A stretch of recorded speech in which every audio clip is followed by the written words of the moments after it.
Alors on peut dire que le CITA a fait le tour de l'Afrique, sans abuser bien sûr. Oui, nous avons fait l'Afrique de l'Ouest, Oui. nous avons fait l'Afrique centrale, on a fait l'Afrique de l'Est. Bon, on devrait aller à Zimbabwe, l'Afrique australe. Bon, mais rien n'est à toujours.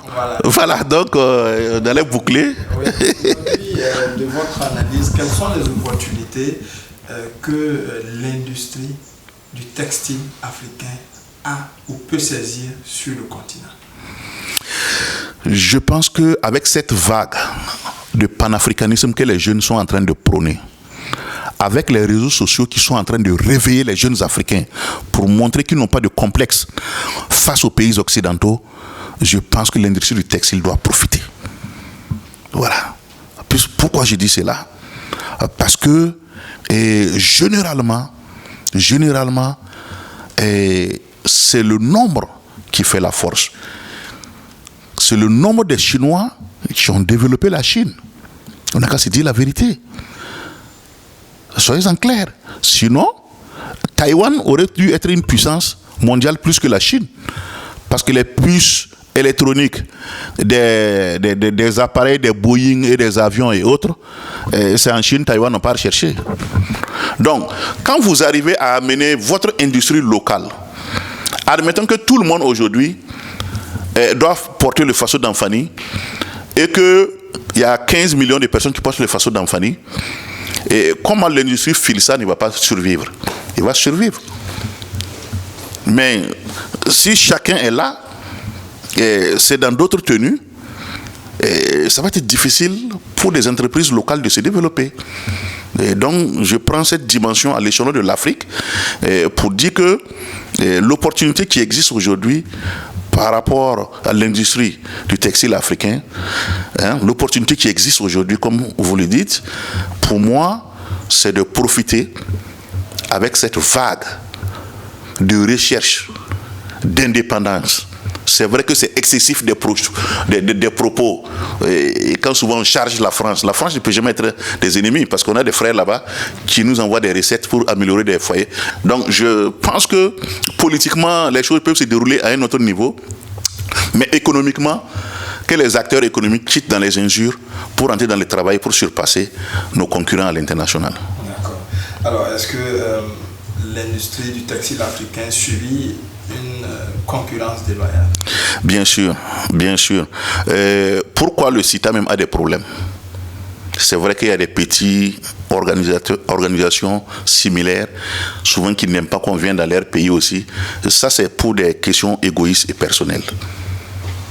Mais toute l'industrie de pain à l'extérieur du continent africain, vous pensez qu'ils félicitent le CITA pour qu'ils ne viennent pas être partenaires? Tous ceux aujourd'hui qui font rentrer autre textile qui est autre que le textile africain, vous pensez qu'ils félicitent le CITA? Ils vont nous rendre la tâche facile. Tous ceux aujourd'hui qui font venir les balles de friperie en Afrique, vous pensez quand ils entendent le Salon international du textile africain, vous pensez qu'ils nous aiment? Donc, dire aujourd'hui que l'industrie du textile africain n'a pas de concurrents ou le marché n'est pas déloyal, c'est vraiment déloyal. Parce qu'avec les ressources qui manquent, on s'habille comme on peut. Et quand on s'habille comme on peut, c'est ce qui est moins cher à côté qu'on prend. 95% des marchés africains, vous allez trouver la friperie dans ces marchés. Vous allez trouver des prêt-à-porter importés d'Europe et d'Asie dans ces marchés. Et quand vous allez évaluer dans un marché, les commerçants valeureux, courageux, panafricains, qui osent dire que eux, c'est le textile africain. Quand vous prenez les vendeurs du textile dans ce marché, ceux qui vendent le textile africain ne dépasseront pas les 10%. Et ces 10%-là ont 90% d'adversité et de concurrence. Donc, peut-on dire qu'il y a concurrence déloyale ou bien il n'y a pas concurrence déloyale? Les autres, ils protègent leur marché. Donc, ça veut dire il y a un Sawali ou un Black ou je ne sais pas, dans un pays, un styliste qui arrive à faire sortir des modèles de t-shirts est-ce que ça revient au ministre du Commerce d'essayer de réguler un peu? Réguler un peu, c'est quoi? Limiter la concurrence des t-shirts polo. Pour qu'il n'y ait que pour lui là sur le marché, d'ici que l'OMC parle et qu'on lève aussi. Ça, tout le monde le fait. La Chine a tout le temps des problèmes avec l'OMC. Les États-Unis ont tout le temps des problèmes avec l'OMC. Beaucoup de pays ont des problèmes avec l'OMC. Pourquoi? Parce qu'ils protègent des nationaux. Mais chez nous en Afrique, quand tu mènes une activité, c'est quand il y a des problèmes, on dit voilà quoi, on savait qu'il ne devait plus continuer encore, il va finir. Bon, donc, comment voulez-vous que ça marche? Et quand des acteurs publics même copient des activités du privé, est-ce que ces acteurs publics peuvent prendre des décisions pour accompagner le privé encore? Là, c'est la totale. Ben, je ne vais pas vous citer. Même le site au Burkina Faso a été copié. Donc, je ne parle pas à tous les niveaux. Les acteurs qui ont piraté, ça venait au siège, venir pirater et puis aller faire. Et ils se connaissent, ils se reconnaissent dans ce que je dis. Le CITA, ce n'est pas une initiative d'un ministère. Le CITA, c'est une initiative pour insérer une activité dans l'organisation du CITA. On a ramassé nos fonds de dossiers donnés et on a tourné derrière nous et puis venu nous montrer autre chose.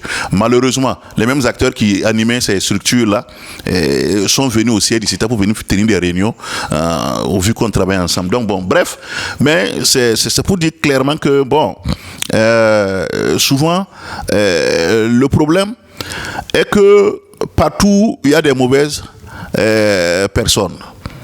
Autant au niveau des acteurs du textile, mais autant au niveau des accompagnants. Par exemple, j'étais au Gabon, l'ambassade du Burkina Faso, ben, ils m'ont reçu, il n'y a pas ce qu'ils n'ont pas dit pour m'accompagner.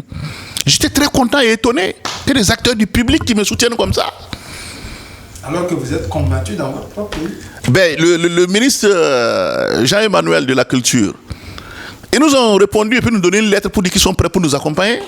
Le ministre des Affaires étrangères du Burkina nous a donné une lettre pour dire qu'ils sont nous accompagner. Mais nous, on ne veut pas que ça s'arrête au ministre. Nous, on veut que la tutelle technique, là, les acteurs du ministère du Commerce, là, en bas, là, ceux-là, on dit qu'ils sont venus au siège du CITA et puis prendre nos documents et puis partir, là. On veut que, ils n'ont qu'à jouer bas la terre. S'ils arrivent à faire ça au CITA, il y a plusieurs jeunes Burkinabés et Africains, quand leurs dossiers arrivent dans les ministères, on bloque et on fait sortir sous un autre nom. Et on triche. C'est la vie de ces messieurs-là, vous mettez à terre. Parce qu'ils peuvent mettre 5 ans pour réfléchir sur un projet. Et ça arrive à votre niveau, vous clouez ça au sol et vous passez à autre chose. Je pense qu'il faut que les acteurs arrêtent ça. S'il y a des acteurs dans le public qui veulent vivre dans le risque du privé, qui sortent avec le courage et les bagages nécessaires pour aller évoluer dans le privé. Le privé a ses risques. Ou à la fin du mois, tu ne sais pas d'où l'argent va venir. Mais si tu sais qu'à la fin du mois même, si le 28 arrive et ton argent n'est pas tombé, tu peux sortir grévé, ben, ça c'est une grâce. Mais si tu veux te limiter à ça, tu te limites à ça.